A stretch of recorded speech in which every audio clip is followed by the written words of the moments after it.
Okay, LCM கண்டுபிடிக்கக்கூடிய second sum பாருங்கள். 9a³ b² 12a² b²c. Already நான் சொன்ன மாதிரி 9 அப்படிங்கிற நம்பருக்கு ஃபேக்டரைசேஷன் பண்ணும்போது 3² கிடச்சிருக்குது. ஸோ a³ b² அப்படியே எழுதியிருக்கிறோம். இங்கே 12a² b²cக்கு 12க்கு நான் ஃபேக்டரைசேஷன் கண்டுபிடிக்கிறோம். So 6 2s are 12, 3 2s are 6, 1 3 is 3. So 2² 3 கிடச்சிருக்குது. ஆல்ரெடி இருக்கிறத அப்படியே எழுதிக்கிறேன் a² b²c.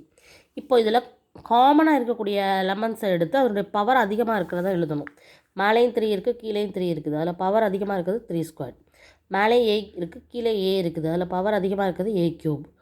மேலேயும் b இருக்குது, கீழேயும் b இருக்குது. Power b². ஸோ இதெல்லாம் காமனாக இருக்குது. காமன் இல்லாமல் இருக்கிறது இங்கே 2²ம் இந்த c. அந்த ரிமைனிங் இருக்கக்கூடிய இன்டிஜர்ஸை நம்ம எழுதிடணும். So 3² means 9, 2² means 4, a³ b²c. So 9 × 4 36, a³ b²c.